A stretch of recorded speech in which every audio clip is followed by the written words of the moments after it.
할렐루야. 구원론 계속해서 9번째 주제인 성장하는 구원, 성장하는 구원이라는 제목으로 계속해서 말씀을 전하도록 하겠습니다. 어제하고 그제하고 며칠 동안 특별히 이 말씀에 들어가기 전에 지금까지 전해하고 있는 이 구원론, 이 복음에 관한 어떤 몇 가지 특성들에 대해서 지금까지 우리가 들어왔던 그런 내용과 구별되는 부분들에 대해서 말씀을 드렸습니다. 그런데 바로 이 복음의 이 구원에 있어서 성경에 말씀하는 구원에 있어서 우리가 지금까지 들어왔던 그런 구원과 구별되는 한 부분이 있다면 그것이 오늘 이 9번째 주제인 성장하는 구원이라는 주제와 관련된 것이라 말씀드리겠습니다. 엊그제 또 한번 말씀드렸지만은 베드로전서 2장 1절 2절에 구원에 이르도록 자라게 하려 함이라 이런 표현이 있죠.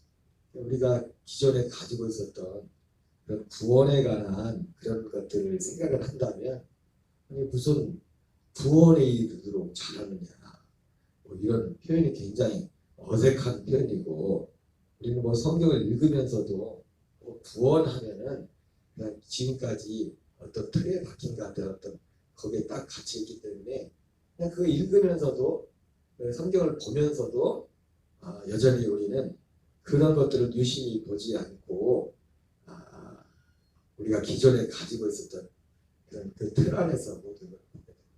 제가 책꽂이에서 무엇을 찾다가 우연히 몇 년 전에 제가 그걸 전체를 읽어보진 않았는데 누구한테 선물 받았던 책자를 발견했습니다.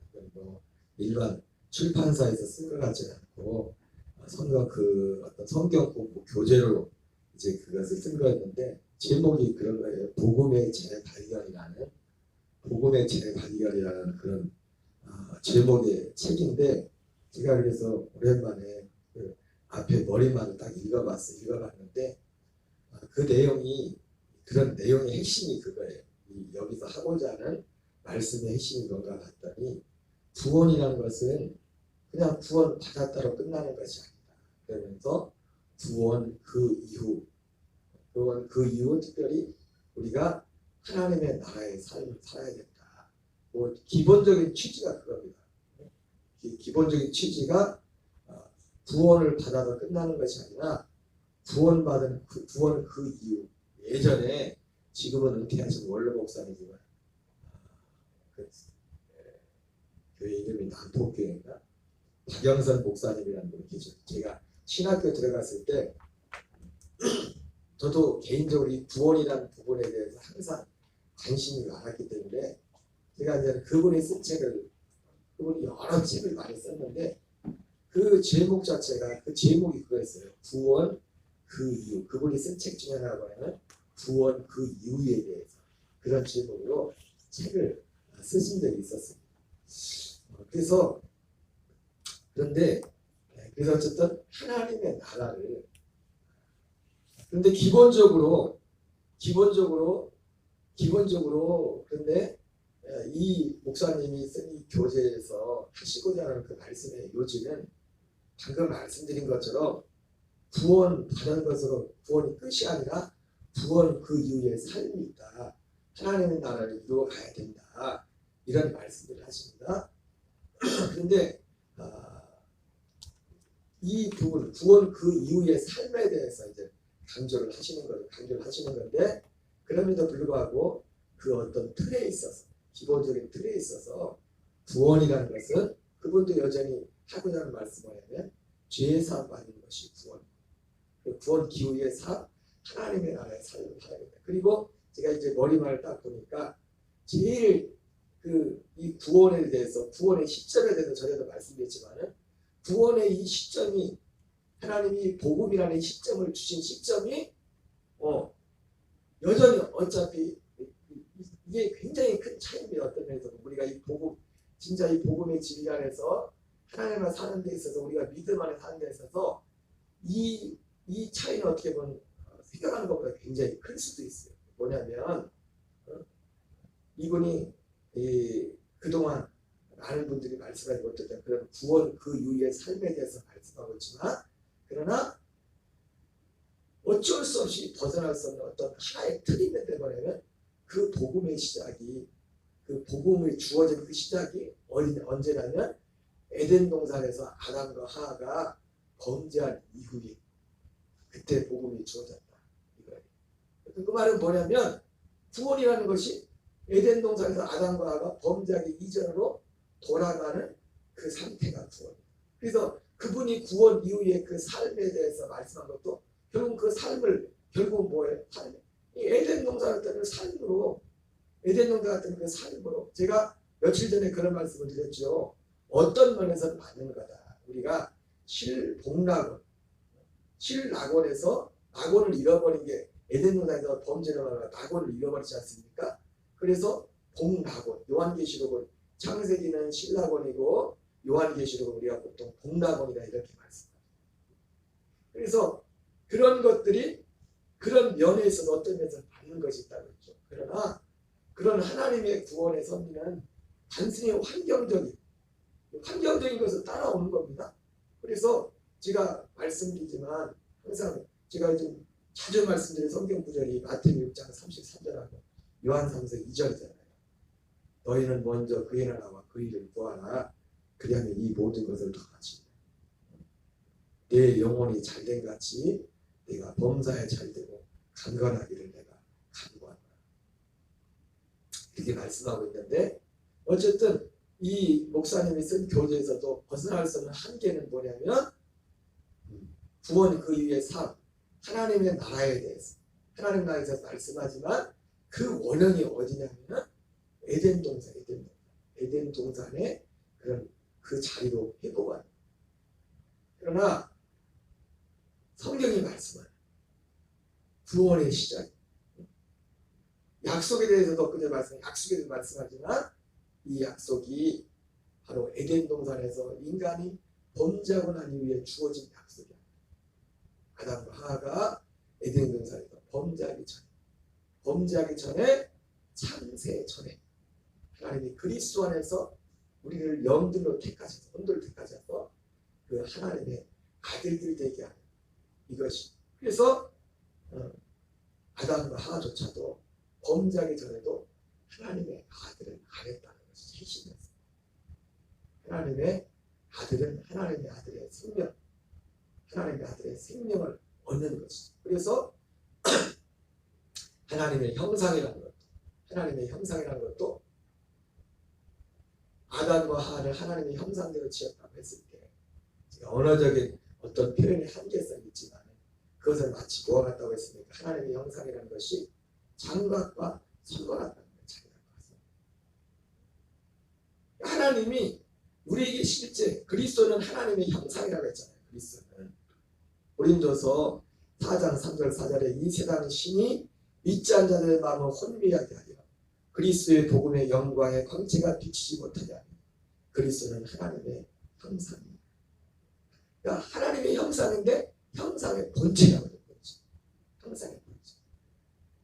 그래서 하나님이 인간을, 아담과 하와를 하나님의 형상대로 지었을 때는 형상의 본체가 아니란 말이에요. 마치 장갑, 손가락에 있으면, 손이 있으면 손에 장갑이, 우리는 마치 그때는 장갑 같은 존재.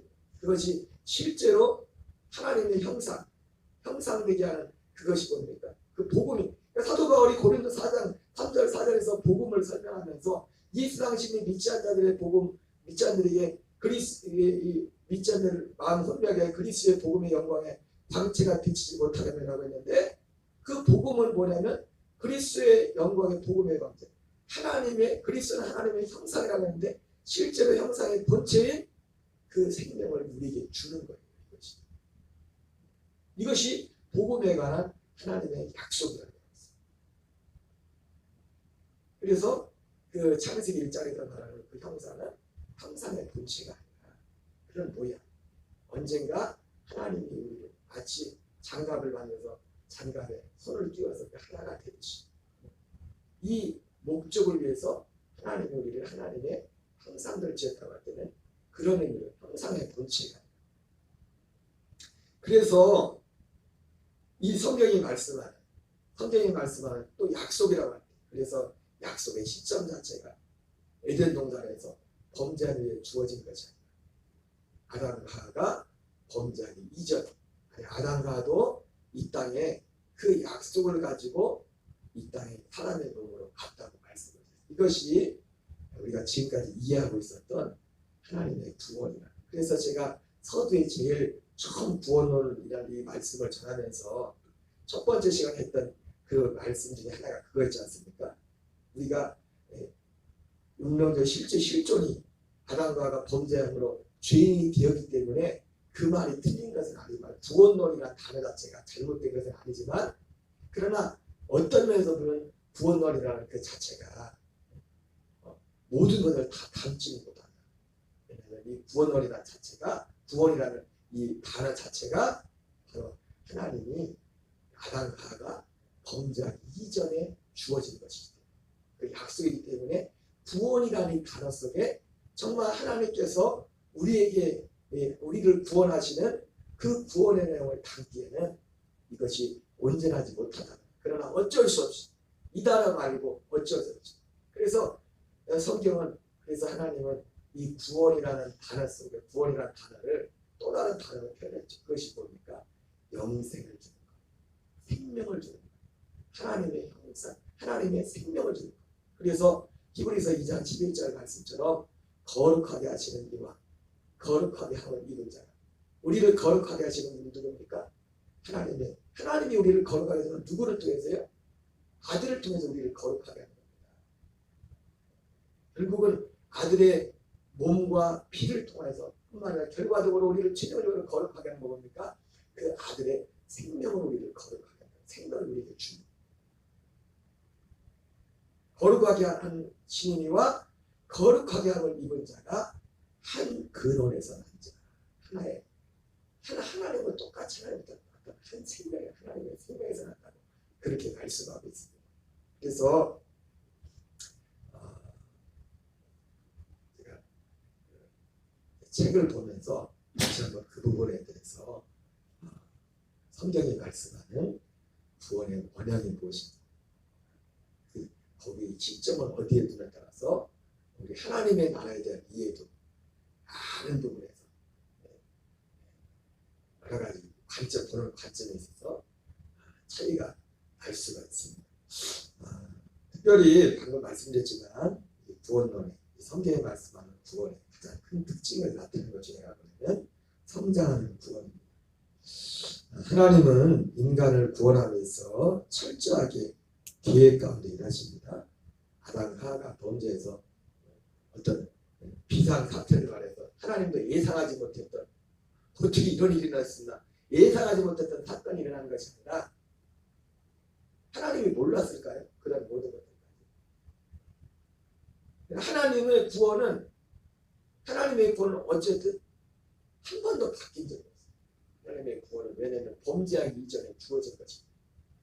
그래서 이 구원을 이루기 위해서 하나님이 그 과정 가운데서 하나님의 아들 예수 그리스도를 사람으로 보내는 그런 것들이 필요했습니다. 사람들에게 하나님이 똑같은 생명을 주어서 아들들로 세우시고 하나님 나라에서 영원히 함께 살아가게 하는 것이 구원입니다. 그래서 창세전에 그리스도 안에서 택하신 사람들에게 하나님의 아들들의 생명을 공급하여 거듭나게 하셔서 부활의 몸으로 자라게 하심으로 온전한 구원을 이루도록 하십니다. 그러므로 구원이란 단지 죄에서 사함을 받은 상태만도 아닙니다. 그리고 아들의 영으로 단지 태어난 것만도 아닙니다. 이것이 구원의 끝이 아니라 거듭난 이후에도 계속해서 영이 자라가야 합니다.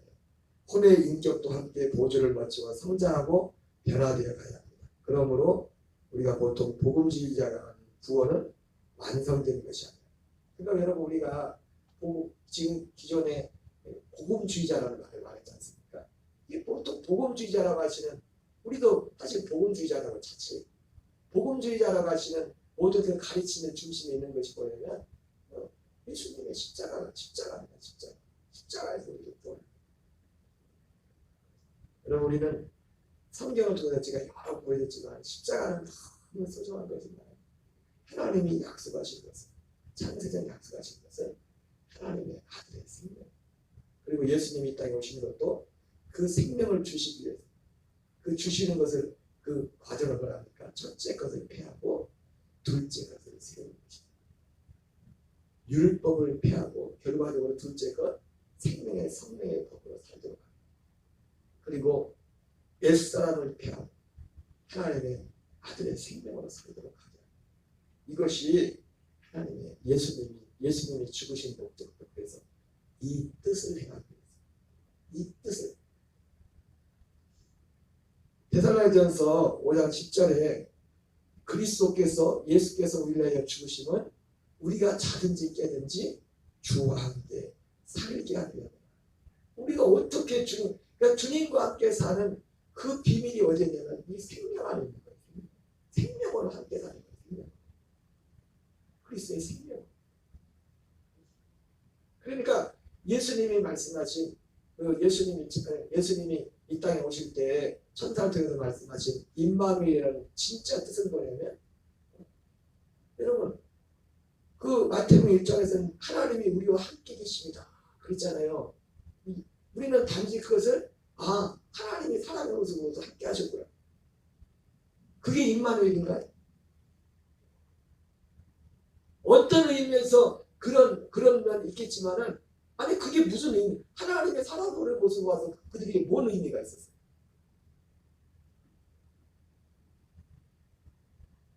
하나님이 사람의 모습으로 왔다고 해서 그들이 구원받은 것도 아니에요. 그걸 보고도 사람으로 오신 그 하나님을 보고도 얼마나 많은 사람들이 멸망으로 지옥으로 갔습니까? 진정한 임마누엘은 뭐냐면 사도 바울이 말했던 거죠. 자든지 깨든지 주님과 함께 사는 것. 이것을 위해서 예수님이 죽으셨다. 바로 예수님이 그 자든지 깨든지 주와 함께 살기 위해서 예수님이 죽으신 목적이 그겁니다. 그것 때문에 죽었다고 했어요. 우리가 자든지 깨든지 주님과 함께 살도록 하기 위해서. 그런데 그 자든지 깨든지 주님과 함께 살도록 하기 위해서 우리에게 이루어질 그 하나님의 뜻이 우리에게 이루어져요. 그러니까 하나님의 뜻은 이미 하늘에서 이미 이루어졌습니다. 하나님이 우리의 예수 그리스도를 통해서 먼저 하나님 나라에서 이루어졌다고. 그러니까 하늘에서 뜻이 이루어졌다는 게 뭐냐면 다른 것이 아니라 이 뜻이 이루어진 겁니다. 먼저 하늘에서 이루었다고 하나님이. 예수님이 우리에게 우리의 이 생명을 주시기 위한 모든 것을 승천하시고 나서 먼저는 하나님이 손으로 짓자는 성전을 지으시고 성소를 만드시고 거기서 영원한 성령을 이루시고 하나님의 뜻을 이루기 위해서 하늘에서 그 하나님의 아들 예수님이 우리의 생명의 이사야 53장 10절 말씀에 생명의 씨가 되었어요. 씨가 되어서 하나님께서 정말 기뻐하시는 그 뜻을 우리에게 이룰 수 있는 모든 것이 하늘에서 이미 이루어졌다. 하늘에서만 이루어지면 뭐예요? 우리에게 이루어져요. 우리에게 이루어지려면 뭐해야 돼? 우리가 이 복음의 말씀을 들어야 되고 믿어야 되고 이것을 갈망할 때 하나님이 우리 안에 하늘에서 이루어진 그 뜻이 우리 안에 이루어지는 거예요. 우리 안에. 그 이루어지는 과정을 히브리서는 뭐라 합니까? 첫째 것을 폐하고 둘째 것을 세우는 거예요. 이 뜻을 따라 그리스도께서도 자기를 단번에 드렸다고 했어요. 이 뜻을 따라. 그 뜻이 뭐라고요? 첫째 것을 폐하고 둘째 것을 세우는 거예요. 그런데 앞서 말씀드린 데살로니가서 5장 10절에서는 예수님이 우리를 위해 죽었다고 했잖아요. 거기도 죽었어요. 예수님이 자기 몸을 단번에 드린 겁니다. 히브리서에서는 자기 몸을 단번에 드린다고 이렇게 표현하고 있고 데살로니가서 5장 10절에서는 우리를 위해 죽었다 이렇게 표현하고 있어요. 우리를 위해 죽었다. 네, 우리를 위해 죽은 목적이 뭐예요? 자든지 깨든지 주님과 함께 살도록 하는 거예요. 우리를 죽으신 목적. 우리가 자든지 깨든지 주님과 함께 살도록 하는 거예요. 히브리서 10장 9절 10절에서는 뭐예요? 죽으신 목적이 첫째 것을 폐하고 둘째 것을 세우기. 그러니까 우리가 첫째 것이 폐지고 둘째 것으로 그거 말을 같이 조합을 했을 때 똑같은 말씀을 한 거예요. 다른 면으로 말씀한 건데 데살로니가서 5장 10절이나 히브리서 10장 9절 10절 말씀에 똑같은 말씀을 하신 건데 우리가 자든지 깨든지 주님과 함께 사는 게 한마디로 임마누엘이잖아요. 그것이. 그게 임마누엘이라는 말이에요. 임마누엘은 구원, 우리 안에 구원로부터 임마누엘이 시작됩니다. 우리 안에 구원. 육신으로 예수님을 봤다고 해서 구원이 받는 것도 아니에요. 여러분 오해하지 마십시오. 근데 제가 예전에 그런 말씀하셨는데 천국을 100번만 갔다 와도 그것이 그 사람을 구원하는 거 아니에요. 여러분 누가복음 13장에 그리고 그 천국도 진짜 천국을 보고 그 알게 뭐야. 이상한 사람들 얼마나 그 사람이 열매를 가요. 열매로서 그들을 알지. 여러분 속지 마십시오. 능력도 하나의 능력도 수도한 거지만 악한 자의 이만도 많은 능력을 따라서 멸망한 자들이 이만 이는 그들이 진리의 사랑을 받지 못하여 구원을 받지 못하여 하나님이 그들에게 미혹의 역사를 벌여서 거짓 것을 믿게 하죠. 그들로 구원을 받지 못하여 그렇게까지 말씀하고 있습니다. 절대 어떤 능력이나 어떤 체험이 우리의 구원의 기준, 우리의 믿음의 기준이 될 수가 없어요. 그래서 그것이 누가복음 13장 같은 경우도 예수님께 집에 와가지고 구원받는 자의 수가 적습니까? 이렇게 물어보니까 예수님이 그래 적다 이렇게 말씀하지 않고 이야기로 말씀해요. 결론은 뭐예요? 적다고 그렇게 말씀. 그러면서 그런 표현을 하죠. 그날에 많은 사람들이 와가지고 주의 예수님 우리가 주님 이름으로 주님과 함께 같이 길도 가고 주님 앞에서 말씀을 듣기도 하고 음식도 같이 먹고 그랬습니다. 그러니까 마태복음 1장 23절 표현으로 말하면 그게 임마누엘이죠. 그죠? 육체로 예수님이 오신 예수님하고 같이 길을 가기도 하고 심지어 육체로 오신 예수님 눈으로 보고 아유 완전히 그냥 일타강사도 아니에요. 예수님 원조잖아요. 원조 그분 앞에서 하나님 앞에서 말씀을 듣기도 해야 했는데 근데 예수님 뭐라 합니까? 내가 너희를 도무지 않지 불법을 행하지 않아. 내가 너희를 모른다. 아니 임마누엘 하나님을 만나는데도 구원을 못 받는 게 말이 됩니까? 그러니까 거기서 말씀하신 임마누엘은 단지 임마누엘의 진짜 모습은 뭡니까? 우리에게 진짜 임마누엘이 이루어지는 게 뭐예요? 육체로 오신 예수님을 천번만 본다고 육체로 오신 예수님 어떤 환상을 봐서 예수님을 봤다고 그게 우리를 구원하는 게 아니에요. 정말 복음을 듣고 예수님이 이루신 그 복음의 과정을 그 복음을 듣고 우리가 갈망한 가운데 실제로 우리 가운데 예수님이 오신 목적 이 뜻을 따라 첫째 것을 빼고 둘째 것을 세우는 일이 우리에게 일어나서 둘째 것이 하나님의 창세된 약속에 하나님의 아들의 생명을 얻어서 그 생명으로 사는 일들이 시작될 때 비로소 우리가 이 일은 하나님의 전에 예비하사 우리를 이 은혜 가운데 살도록 하게 하기를 말씀드립니다. 예전에 주님이 정하셨던 그 일들이 우리에게서 시작된 것입니다. 시작된 거죠. 그래서 복음이 그렇게 해서 성경 어디에도 구원받는 길에 대해서 기도에서 체험을 받아 뭐에도 구원 그런 말 하나도 없어요. 오직 원칙은 어디든지 우리가 구원을 받고 구원을 이루어가는 모든 것들은 뭡니까? 이 복음의 말씀 듣고 믿음 성령으로 인치심을 받아. 그러면 성령의 인침이 구원의 시작입니다. 성령님이 오셔야 우리에게 죄사함도 이루어지는 것이고 성령님이 오셔야 우리 하나님의 아들의 생명이 시작되는 거예요. 하나님의 나라는 주제조차도 여기 안에서 하나님의 나라의 진짜 모습은 하나님의 나라의 모습이 여기 하나님이 계획하신 하나님의 나라는 거죠. 그래서 예수님이 제일 먼저 오셔서 복음을 전하면서 제일 먼저 첫 번째 하신 말씀이 뭡니까? 때가 작고 하나님의 나라가 가까웠으니 회개하고 복음을. 그러니까 이 하나님의 나라라는 것이 원형이 어디에 있냐면 바로 예수님이 말씀하신 회개하고 복음을 믿으라고 했지 않습니까?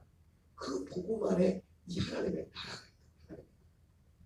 복음 원래 이 그분의 복음 안에 하나님의 나라, 우리가 천국되어 구원 따로 구원 그 이후 우리가 하나님 나라 살아가야지, 그거 아닙니다.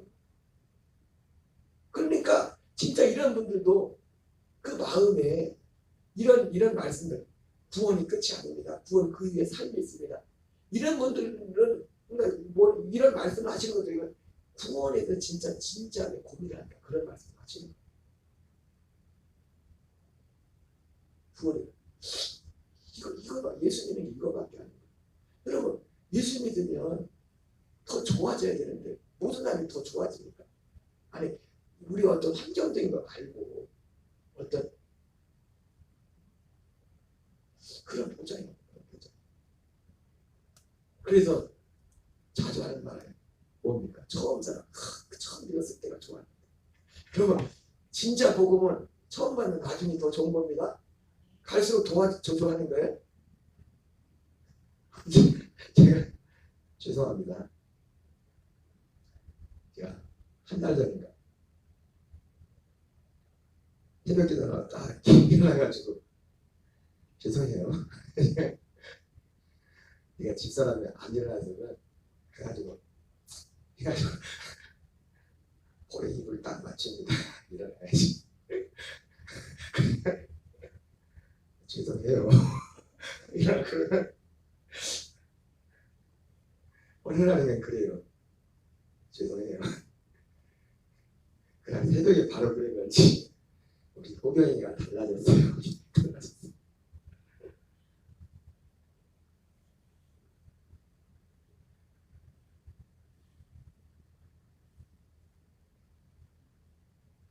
그리고 저도요 2005년도에 제가 이 생명의 성례법에 대해서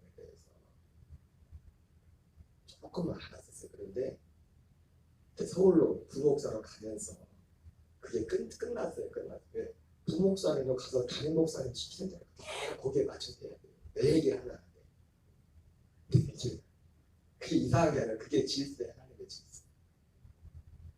목사라고 다 똑같은 목사가 아니에요. 크게 담임 목사님이고 부목사가 있고, 하나님은 그걸 굉장히 소중히 생각합니다. 담임 목사의 자리, 부목사의 자리. 밖에 나가는 똑같은 목사일지 모르겠지만 그 교회에서 다른 거예요. 하나님이 세운 질서. 제가 어떻게 달라졌어요? 이 복음의 말씀을 실제로 전하고 들으면서 그 실체도 바르게 더 알았지만은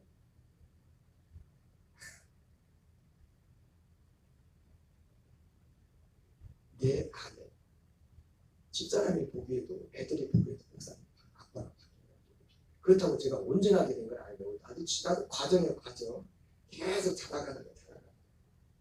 어떻게 갓난아이 같이 신뢰한 자를 살아 구원의 이르도록 자라게 해요. 여전히 계속 어제 집사람이 제게 새로운 별명을 붙였어요. 8%라고. 내 별명이 8%예요. 네, 8%예요. 8%. 여전히 8%의 모습들이 있다. 8%의 모습들. 하나님이 우리에게 계획하신 원래부터 계획하신 에덴 동산에서 범죄해서 단지 그것을 회복하는 거죠. 에덴 동산 이전에 창세전에 하나님 그리스도 안에서 우리의 영도를 택하셔서 하나님의 아들의 생명을 줘서 그 생명으로 살도록 진짜 마태복음 5장 마지막 절에 나온 것처럼 하늘에 계신 너희 아버지의 온전하신 같이 너희도 온전하라고 말씀하신 그 말씀의 의미가 그냥 한 말씀, 바로 그 모든 것들이 하나님의 창세된 약속을 통해서 이걸 이루고자 주님의 계시의 말씀입니다. 하나도 이 복음의 진리 안에 여러분이 목욕하잖아요. 날마다 우리의 다른 시민들